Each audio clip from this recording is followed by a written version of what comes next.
Hello guys, welcome back to wish I S. Myself Milsi और यहाँ पे हम पार्ट नंबर 3 कंप्लीट करने वाले हैं, the making of a global world. Class 10th की हिस्ट्री एनसीईआरटी चल रही है गाइस।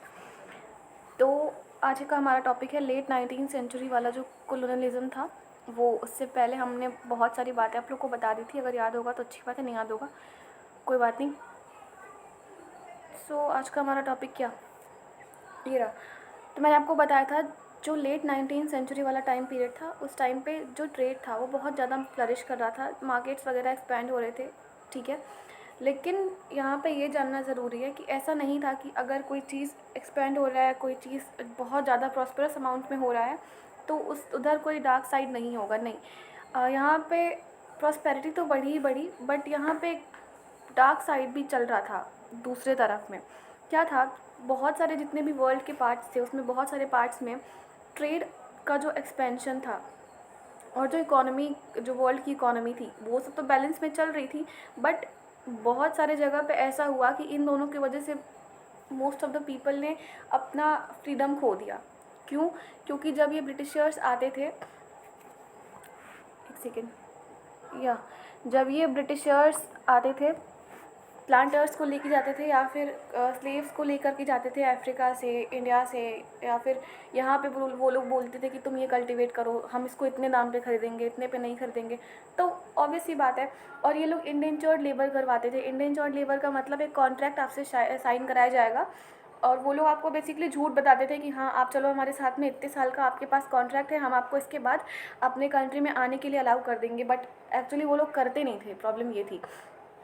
और जैसे ही वो लोग कॉन्ट्रैक्ट साइन कर देते थे, लोग इंडियंस हो या फिर कोई भी कंट्री के लोग हो, तो उनको जब यहाँ पे अपने कंट्री में लेके आते थे या फिर किसी और कंट्री में स्लेव बना करके लेके जाते थे अपने फ़ायदे के लिए, तो जो वो स्लेव थे जब वो वहाँ आते थे तो उनको अलग सा चीज़ मिलता था कि नहीं, यहाँ पे तो जो हमें बताया गया था वो तो है ही नहीं यहाँ पे। तो वो इस वजह से उनका फ्रीडम कम्प्लीटली ख़त्म हो गया। और जब फ्रीडम ख़त्म होगा और वहाँ पर दूसरे जगह पर लेके जाएंगे लोग, ऑब्वियस सी बात है वेजेस हमेशा ही लो होंगे, तो उनका जो बेसिक नेसेसिटी थी जो उनकी, वो भी कंप्लीट नहीं हो पा रही थी, जिस वजह से उनका जो लिवलीहुड था वो भी लॉस में ही चल रहा था। आप देखोगे लेट 19th सेंचुरी में जो यूरोप के में जितने भी वो कॉन्क्वेस्ट वगैरह यूरोपियंस ने करे हैं वो बहुत ज़्यादा पेनफुल रहे हैं। आप इकोनॉमिक वे में देखो तो भी, सोशली देखो तो भी, इकोलॉजिकल चेंजेस भी वहाँ पे हुए हैं, लाइक पेड़ों वेड़ों को काटना, डिफॉरेस्टेशन करना, वहाँ के ट्राइबल पीपल को ध्यान में नहीं रखा उन लोगों ने, जिसकी वजह से जो भी कॉलोनाइज्ड सोसाइटी थी, ठीक है, इस वजह से अपना इकोनॉमी था उन्होंने अपना बूस्ट करा है। अभी आगे बढ़ते हैं, एक मैप दिखाती हूँ, जस्ट अ मिनट। इस वाले मैप को देखो, ये अफ्रीका का मैप है और देखो यहाँ पे आपको साफ साफ दिख जाएगा, अगर आपको नहीं दिख रहा तो एक बार जूम कर लेना वीडियो पे, ठीक है। ये जो ऑरेंज कलर में है वो बेल्जियम ने ऑक्यूपाई कर रखा है, येलो कलर में है वो ब्रिटिशर्स ने ऑक्यूपाई कर रखा है, जो पर्पल में है वो फ्रेंच ने ऑक्यूपाई कर रखा है। बाकी अदर कलर आप देख सकते हो कि साउथ अफ्रीका को किस तरह से पार्ट्स में डिवाइड करके इन लोगों ने खुद के अंडर में रखा हुआ था, ठीक है। ये कब करा इन लोगों ने? 1885 में यूरोपियन जितनी भी पावर्स थी बड़ी बड़ी, वो सब बर्लिन में मिलती हैं। क्यों? क्योंकि उनको अफ्रीका को डिवाइड करना था आपस में। आप देखोगे ब्रिटेन और फ्रांस जो थे, उन्होंने ओवरसीज़ वाली जो टेरिटरी थी इन द लेट 19th सेंचुरी, उन्होंने अपने हाथ में कर ली, मीन्स अपने अंडर में कर ली। बेल्जियम और जर्मनी नई कॉलोनियल पावर बन गए। मैं ये साउथ अफ्रीका का केस बता रही हूँ, मैं मतलब ये साउथ अफ्रीका के केस में हुआ था कि ब्रिटेन और फ्रांस थे, उन्होंने जो साउथ अफ्रीका की ओवरसीज़ की जो टेरिटरी थी वहाँ उस वाले एरिया की, उन्होंने वो ऑक्यूपाई कर ली। देन बेल्जियम और जर्मनी नए नए कॉलोनियल पावर बन के उभरे। जो यूएस था वो भी एक कॉलोनियल पावर बन गया इन द लेट 1890s, ठीक है। वो कैसे बना? क्योंकि यहाँ पे स्पेन ने ऑलरेडी कुछ कॉलोनीज ऑक्यूपाई कर रखा था, तो अमेरिका ने उसे छीन लिया। इस तरीके से अमेरिका कॉलोनी बन गया। और यहाँ पे एक और पिक्चर है, एक सेकेंड, ये वाला जो पिक्चर है ये आपको क्या डिनोट कर रहा है? आपके बुक में दिया है, कार्टून इमेजेस दिए हैं, कार्टून के थ्रू आपको बहुत कुछ बताने की कोशिश कर रहे हैं। तो बेसिकली ये जो ब्रिटिशर्स हुआ करते थे या फिर जो भी पीपल हुआ करते थे जो दूसरे कंट्री को अपनी कॉलोनी बनाते थे, उनके लिए पहले ये ज़रूरी था कि वो जिस भी कंट्री को कॉलोनाइज़ करने जा रहे हैं वहाँ की जोग्राफिकल फीचर्स को वो देखे सुने समझे।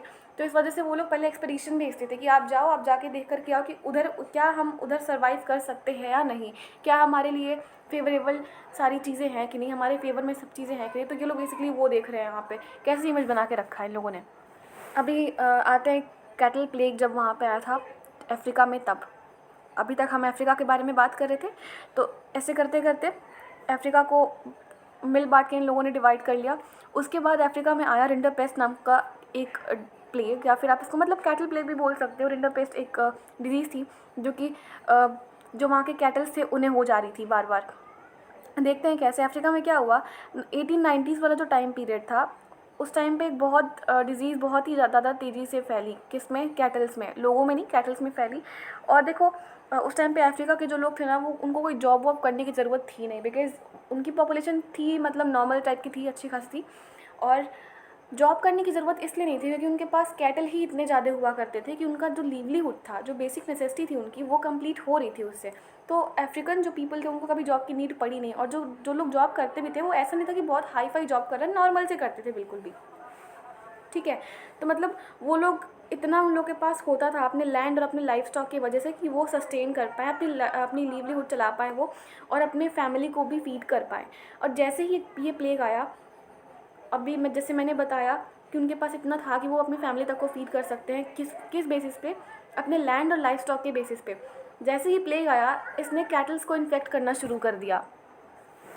सोचो आपके पास कोई रिसोर्स है जिस वजह से, फॉर एग्जांपल आप यूपीएससी की प्रिपरेशन कर रहे हो, आपके पास टोटल 5 लाख रुपीज़ है, जो कि ठीक है, मतलब इतना चल जाएगा। अगर आपके पास इतना होगा तो आप दिल्ली जाके रहोगे तो चल जाएगा।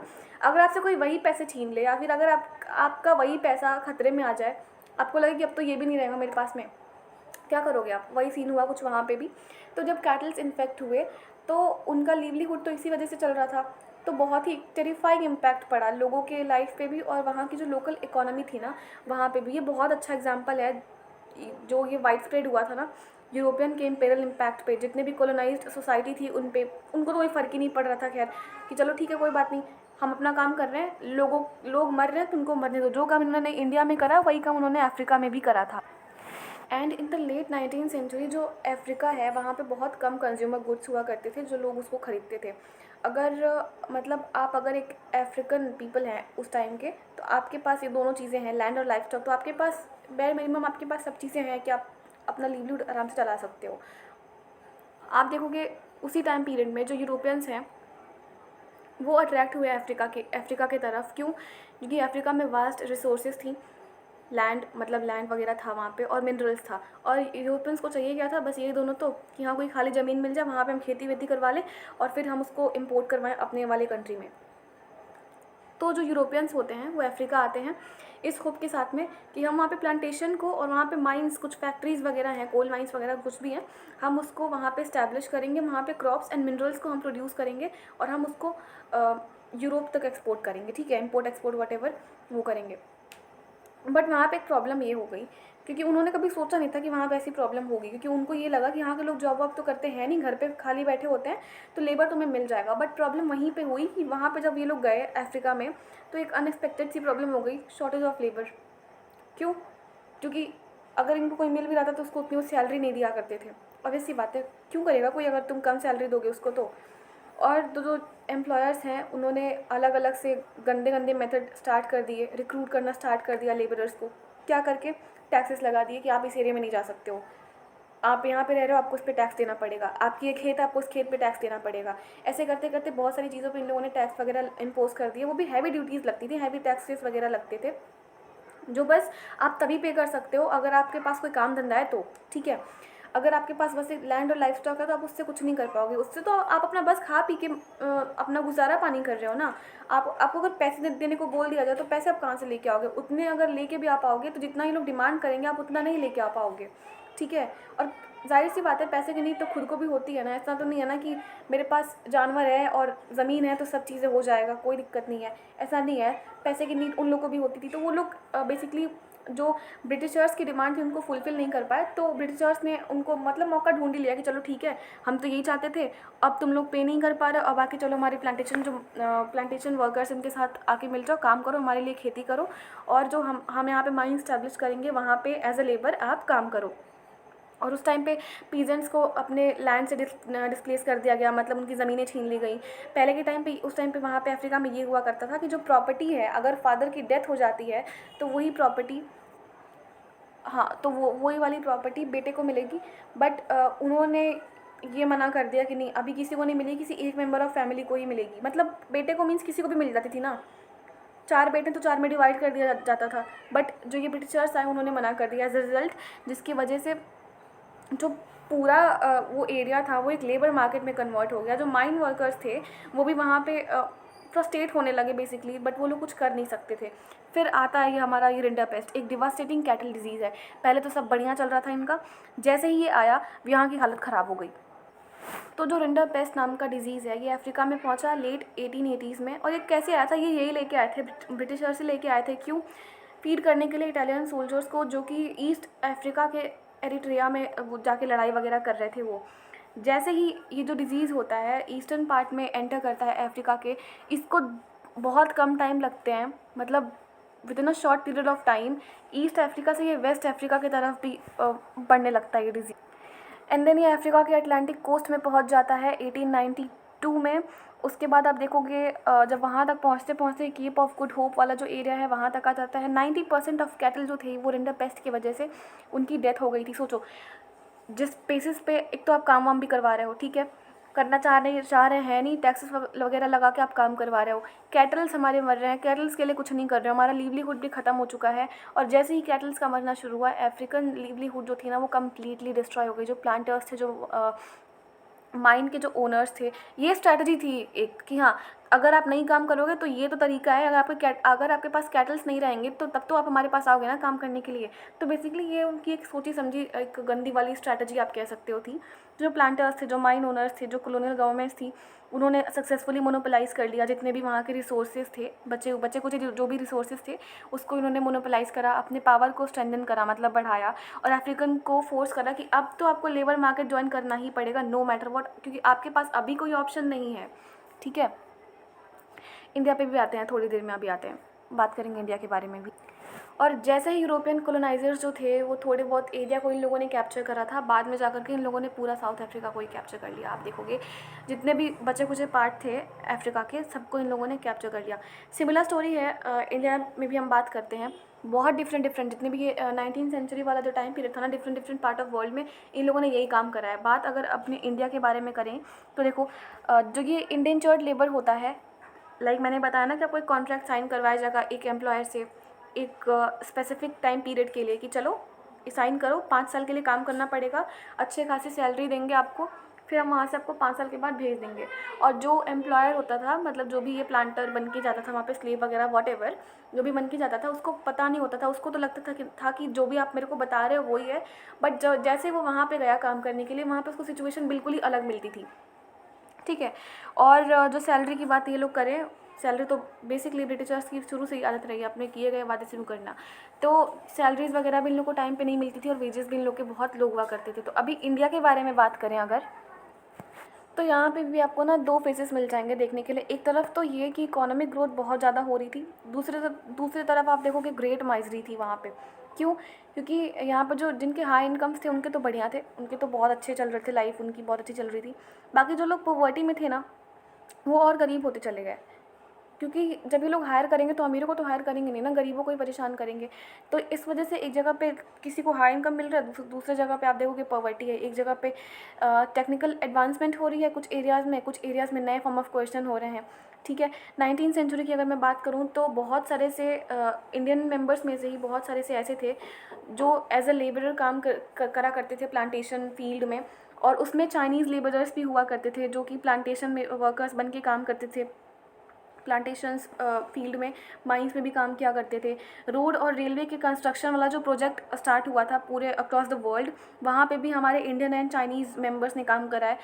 मैं लेबरर्स वर्ड यूज़ नहीं करती हूँ बिकॉज इन्होंने फोर्स करके लेके गए थे ना, चाहते तो वो लोग भी नहीं थे, और बहुत लोग की मजबूरी भी थी कि चलो कुछ है नहीं तो यहाँ पे घर में 2 बेटे हैं, बड़ा वाला चला जाएगा कोई दिक्कत नहीं है, फिर छोटा वाला चला जाएगा कोई दिक्कत नहीं है। ठीक है, तो ये फोर्स करके ऐसे लेके जाते थे लोग, और इन लोगों ने कॉन्ट्रैक्ट साइन करवाया था as an indentured labour.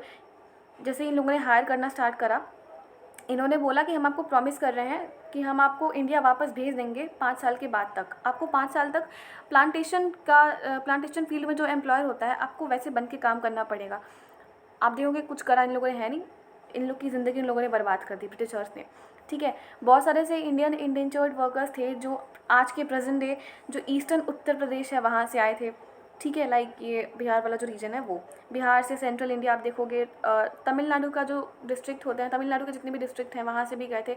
Mid 19th century में ये सारे रीजन थे, वहाँ पे एक अलग सा चेंजेस देखने को मिला। जो कॉटेज इंडस्ट्री थी वो डिक्लाइन हो गई, जो लैंड रेंट हुआ करते थे वो बढ़ गए, लैंड को इन लोगों ने क्लियर करा।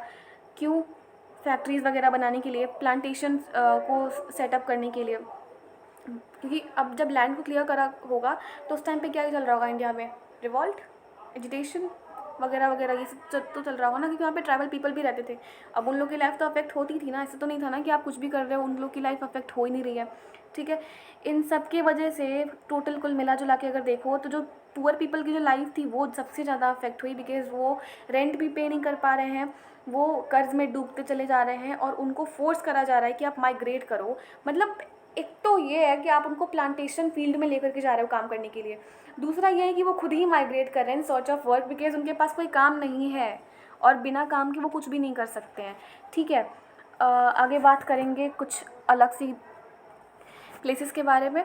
जो मेन डेस्टिनेशन हुआ करता था, जो इंडियन इंडेंचर्ड माइग्रेंट्स हुआ करते थे, वो मेनली अगर मान लो यहाँ से कहीं गए माइग्रेट करके, तो या तो उनको कहीं पे लेके जाया जाता था या फिर वो खुद ही जाते थे।